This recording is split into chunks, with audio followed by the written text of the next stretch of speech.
My mom called me today.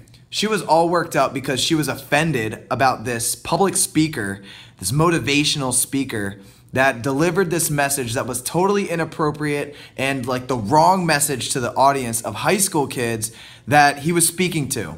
I'll get more in depth about that in a minute. The basic message to these high school kids was this: only do what you love. Just do what you love, and that's it. If you only do what you love, then you'll be happy. I only do what I love, and look how happy I am. That is total bullshit.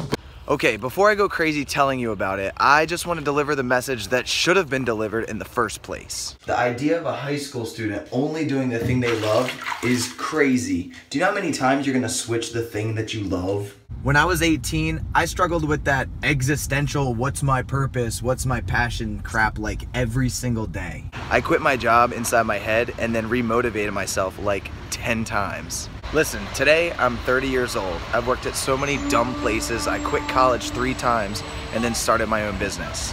I don't know if that's gonna work for you, but I do have some good advice for you. It's actually a question, one that you have to answer eventually.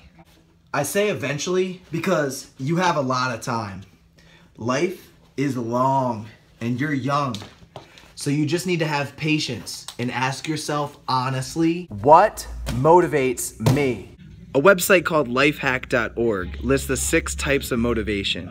I'm gonna tell you about them, and then I wanna drop some knowledge about what they actually mean. Fear.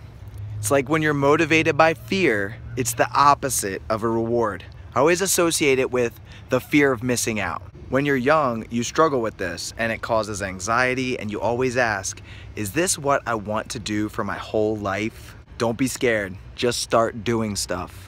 Just start working at a dumb job, just start doing stuff you don't want to do. I promise you, by the process of elimination, like Casey Neistat explains, you're gonna find out exactly what you love to do. Once I heard Tim Ferriss, the master of efficiency and scale. He talked about how he just wore jeans and the same white t-shirt every single day for a week, and all he ate was bread and beans. He wanted to see what it would be like if he were to lose everything. And after that week, do you know what he found out? It's not even that bad. The second one's incentive. When you work real hard to accomplish a goal, you're doing it for the reward. That's what incentive is all about. So what reward will this project give me? A good grade? What reward will this relationship give me? A happy family? Listen, the speaker I talked about earlier said he makes like $1 bajillion and has some fancy whip. That may sound awesome, but 3 months after I bought my BMW, it was just a car to me. My favorite car of all time is my 1990 Volkswagen GTI, and that thing's worth like 47 bucks. But is the reward what you want? The third one's achievement. Achievement will make you feel good about yourself, like, you can do it. Others know you'll do it. It's like an external motivation, but also an internal motivation too. Like if you achieve something really cool, your friends are gonna think you're cool. For example, like you get the most sales in your office and your boss gives you a $2,000 watch and you wear it all over the place and everyone who sees it thinks you're so awesome. Yeah, I had an expensive watch one time. I bought it and I wore it for a few weeks. After a while, I realized that every time I wanted to know what time it was, I just kept looking at my iPhone. So what's the point? Number 4 is self-growth. This is the most fantastic to me. When you always strive to get better and smarter, you gain better perspectives and you always get better ideas. You meet more people who are different from all over the place. Your brain becomes wired differently because of all of the different ideas. But as Gary Vaynerchuk puts it, ideas are... and execution is everything. You can have all of the great ideas in the world, but the one who takes action on it, that's the person who really matters. The next type of motivation is called power. Having control over your life is one of the most important character traits to have. Leaders have control over their life, their time, and what they do with their time.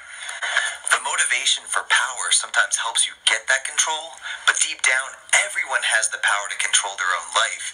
You just need to take the control and not wait for it.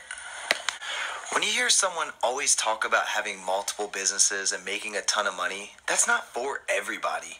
So many people like me and you, they think they want to make millions of dollars, but deep down they have no idea how much money that actually is. You would totally be happy making like an extra $5,000 or $10,000 per year.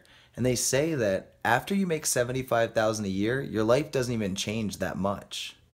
Number 6 is social. This is what motivates me the most. I think it's because I'm an only child. I just need approval.